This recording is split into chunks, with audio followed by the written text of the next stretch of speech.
But with Greg, he's going to be right. It's going to be four nations face off, the capital O, the whole thing. Greg Wyshynski joining us on a game day, USA and Finland tonight at 8 on ESPN. It's been a while. Thanks, Greg. My pleasure. Well, they didn't go through copious amounts of trademark litigation to secure four nations face-off to just have us call it whatever. I mean, let's just be happy they didn't try to call it the Four Nations Yeti, because then they'd be in the same pickle as Utah. That's right. That could have been bad. Yeah. I mean, I wouldn't have gone with the number four. You learn if it's single digits, it's the word. But I'm not in marketing. Right. That the lettering FOUR might have looked awkward on on the signage. I don't know. There's probably a day spa somewhere called Four Nations Face Off, and they had to do all this stuff to make sure that they could use the name, and that's how we ended up with the numeral. But you're essentially right. Like when you start a headline, you don't start it with the numeral. You start it with the word. Right. And so as journalists hardwired into copy editor lingo and such, it does come off as a little awkward. Yes. A headline or even a sentence. That's right. So, Greg, late in our show yesterday, Mike asked me, excitement level for tonight. And I said, the tournament overall, I'm probably like at a 7 or an 8. But tonight, I just feel like a 5 or a 6 because maybe it'll be it'll take a little while to get it up and going and get the juices flowing and that kind of thing. Then I watched a bunch of pregame and all the ceremonies and Mario and the anthem and everything, and I was at a 10. I was twitching. I was so excited by the time they dropped the puck, and it totally lived up to it, in my opinion. How did you feel going in, and how did last night deliver for you? I was curious, like everyone else, to see what the level of play was going to be. I knew that it'd be physical. I knew that it wouldn't be the All-Star game, and I was curious to see what it all was going to add up to. Was how physical was it going to be? Are these guys going to push it to 100 miles an hour when they play? And I was pleasantly surprised that it was. I mean, if you squint hard enough, it kind of looked like an Olympic tournament game with the way that guys are playing and hitting and competing. The thing that I like about this tournament is it brings back some old All-Star game memories for me. Like Mario was there last night, like you said, and the joy of the All-Star game used to be, for the first time maybe in your life, seeing Mario and like Gretzky on the same team or some such, like those moments, and I feel like because we haven't seen this generation of players play best on best, there is a novelty to seeing McDavid and McKinnon on the same power play. There is a novelty tonight in seeing Austin Matthews and Jack Hughes on the same line. Like, there's a certain amount of freshness to this that you don't get from a half-speed, nobody-cares All-Star game. That's going to just lead to some of the excitement about the tournament. McDavid and McKinnon and McDavid and Crosby. And, yeah. Crosby would have been, like, maybe, would you say, the headline, the lead story from last night's game? Yeah, I think so. 3 primary assists, including the game winner from Marner, where he basically just feeds a pass blindly behind him like 100 feet, and then Marner comes up the ice and scores the goal. That's part of it. I think the other headline is obviously that we already have our first major injury in the tournament. It was mentioned, I know before I hopped on, that Shea Theodore is now week to week for the Vegas Golden Knights. Everyone's making the same joke, which is, boy, Vegas is probably happy about that. They could throw him on long-term injured reserve and use his cap space at the trade deadline. But it's still an injury, right? And that's the thing that everyone's hoping doesn't happen in this tournament. And then the other thing, too, if you're looking at it from a tactical standpoint, then, the U.S. is Finland tonight. That's never an easy game, but everybody's anticipating what this USA-Canada game on Saturday night is going to look like. And do the Canadians come away more confident in Jordan Binnington being the solution in goal or less confident? He gave up some questionable ones last night, but he was there when they needed him. And that might be the thing that pushes him into that big game on Saturday, because that's obviously the Achilles heel for this Canadian team is their goaltending, especially versus what the U.S. can throw out there. Yeah, I thought he looked really gettable almost all night, Greg. And then overtime, he made some tremendous saves in OT. But even on plays that didn't result in goals, like just sliding over to his posts, he just looked really wound up to me. I would say. You like a guy to look calm back there, and a couple of times going post to post, he almost knocked his own net off, I thought. Yeah, and he was flopping around like the fish at the end of the Faith No More video on that goal that they scored to tie the game in the third period. So like that's the epitome of Binnington. Like there are times when he looks like a very pedestrian B grade goaltender, and then there are times when he just looks like he should win the Vezina, and he had both those moments last night. The other thing about that game last night too, obviously, is the power play. My God, we all thought that McKinnon, Crosby, McDavid, Reinhart, Makar on the same power play was going to be magic, but for them to score as quickly as they did and as effortlessly as they did was just phenomenal. I mean, it was one of the most beautiful power play goals I've ever seen. And then, quite hilariously, maybe in an effort to keep Sweden in this thing, Canada doesn't get another power play the rest of the game. I mean, it's pretty fun. Like the refs know. Well, the refs know it's like 3-1, and you're trying to keep Sweden in this thing, keep the viewers interested, and they're like, we're not calling hooking. Like this game will be 4-1 before you could blink, and so it was pretty funny to see Canada only get one power play last night. That's Mahomes for you. I was grateful it worked out that way. Good one. Wow, I trampled all over that, That's and I'm Mahomes sorry. I needed to give it That's some air. Houston for you, Bulldog. Yeah.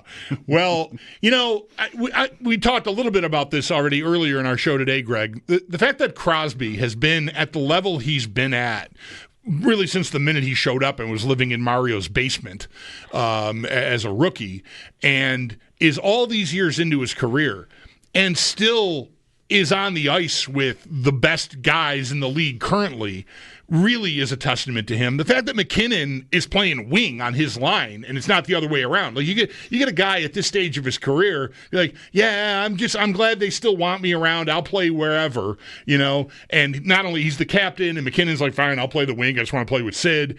Man, I've always known, and we've always known, it was obvious, he was a generationally superstar player. I'm marveling at him in a way I haven't before right now.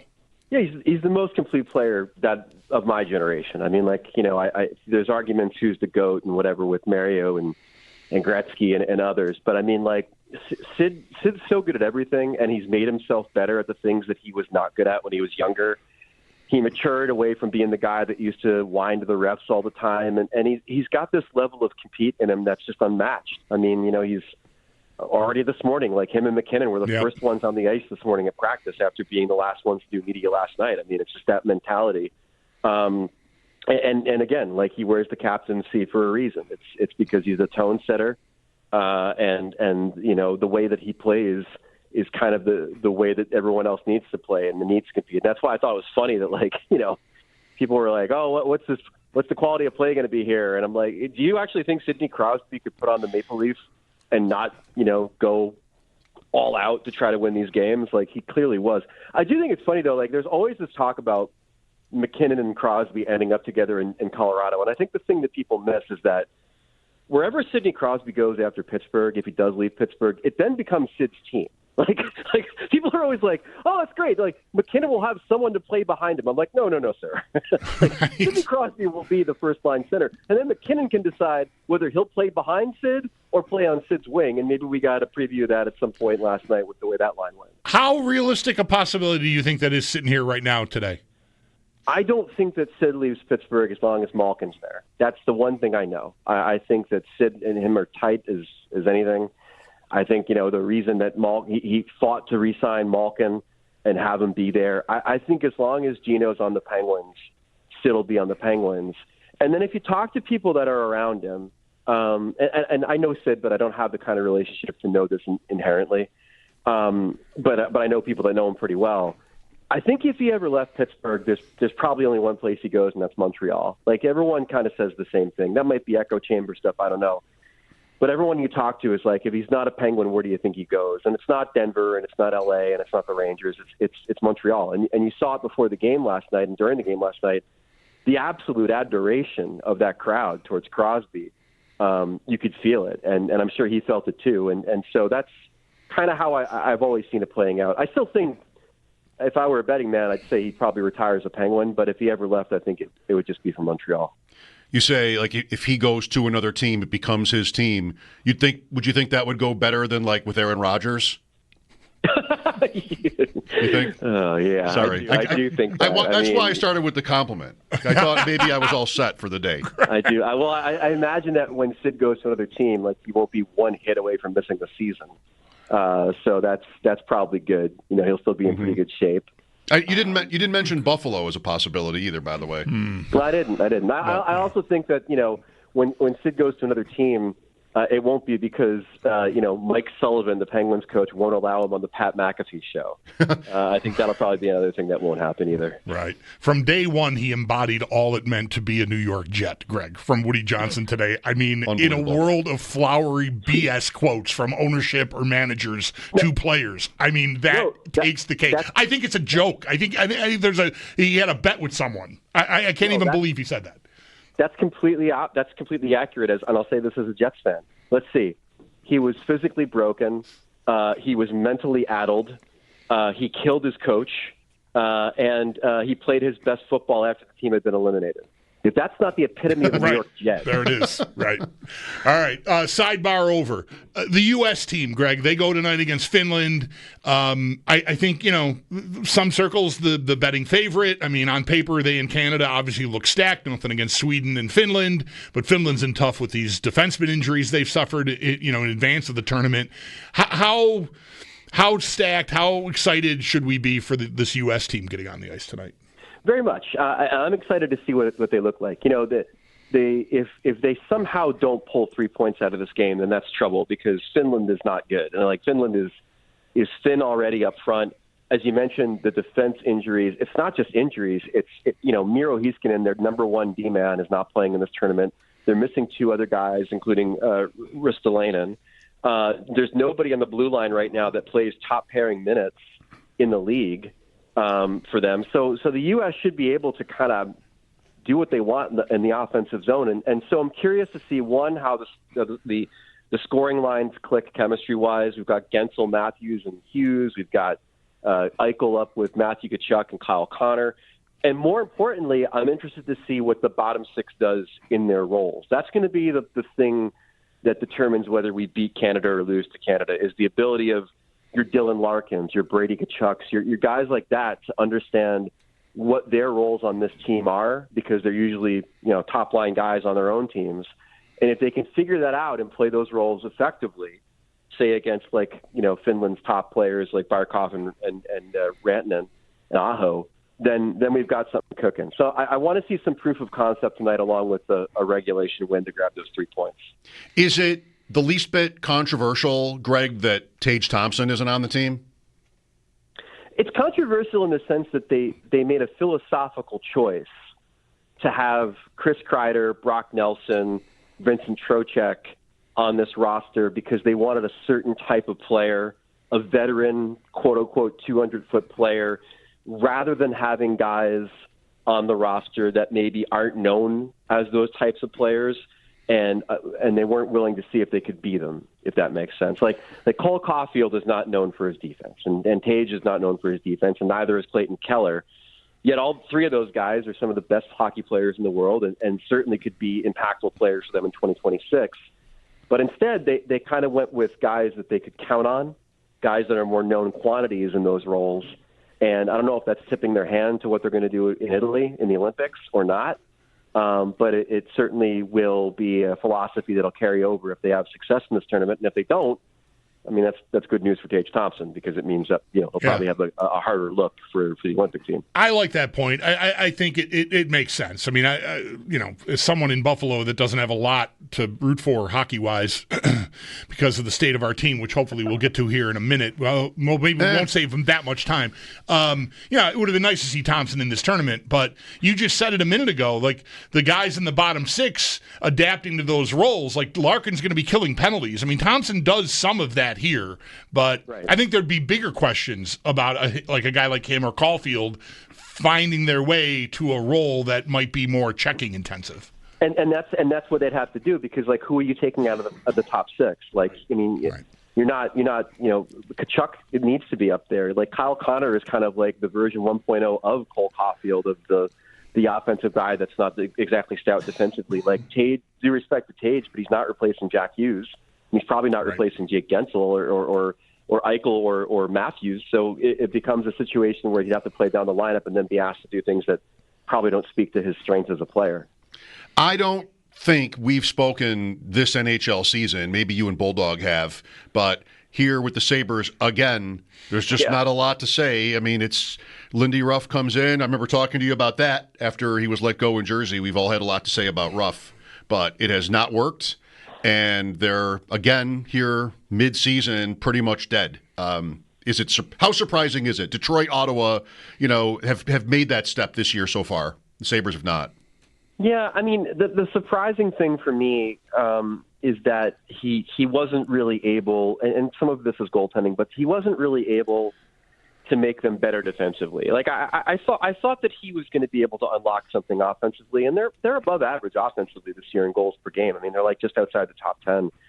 But I mean, they've been a mess defensively, and there's no cohesion. And the other problem is that I don't think there's really any vision for this team. There's something like if you asked me what the Buffalo Sabres are, I couldn't really tell you in 3 sentences what they're supposed to be. You know what I mean? And so that's kind of frustrating. And so you come to a crossroads here as a franchise, which is, you start to think about like the whispers of the Elias Pettersson deal, right? And the foundation for that deal is we take some of our young players that haven't actualized in the way that we think that they should, and we package them together, and we get ourselves a guy in his mid-20s who we know is good. And so, Kevin Adams or whomever needs to start really kind of seriously considering those types of moves because, if you're waiting on all these players to ripen here, they might not, but there's other franchises that still would want them. And would be willing to ante up for them, maybe a player that they don't want to pay a long-term contract to, for example. So those are the types of moves you have to start thinking about with this group because obviously, doubling down and tripling down and quadrupling down has not benefited anybody. I'm interested that you brought up Pettersson because from, 5,000 miles away, JT Miller getting traded looks to me like Vancouver made their choice. One of them was getting voted off the island. They chose Miller. He goes to the Rangers. So move forward with Pettersson. But does that have to be right? Like, could they still feel like they're in trouble with Pettersson and want to make a move? I mean, they're outside looking in right now, not like in the state the Sabres are in, but they're not in a playoff spot right now. You think Pettersson could still be moved? Yeah, absolutely, but not immediately. Like, I think that this move is to give him some runway, and it might extend beyond this season to find his game and be the guy. Because, like, at the end of the day, I think they see him as, because of his age, because of the contract they gave him, and because of his history as a 100-point center in this league, they see him as being more important long-term to their success than JT Miller, and that they're hoping by draining the toxicity out of the locker room that was, hurting him as a player and as a person, that he can refine that game. But it's not like they weren't talking about trading him. Right. Like I know for a fact that they went down the road pretty far with Carolina insofar as what are we going to give up for Pettersson and Natchez, who ended up in the Rantanen trade, was a centerpiece of that negotiation. So it's not as if they weren't thinking about it. And I think once you're thinking about it, it's hard to get that out of your head. And so if he doesn't bounce back and for the rest of the season they miss the playoffs maybe, and maybe they run it back with him next year, or maybe they don't. But I don't think that trading JT Miller guarantees that Pettersson's going to remain a guitar. Greg, will we see you tonight on the coverage? No. I'm writer boy tonight, but on Saturday after the USA-Canada game, me and Arda O'Cal are hosting the official post-game show. After that game, it's going to be it's like digital. It's on YouTube and our Facebook page, but like it's the spot to go for post game interviews and fan reaction and everything after what should be a very intriguing night on the ice and off the ice between the Canadians and the Americans on Saturday night. So that'll be right after the game ends. You can find us on the NHL and ESPN YouTube page. Thanks again for joining us on a game day here. You never talk to the starting pitcher, Bulldog, on a game day. You never talk to the goalie on a game day. But Greg found time for us, which we love. Yeah, the bat boy always speaks. So here I am. Thank you, Greg. Anytime. Enjoy the tournament. Greg Wyshynski of ESPN.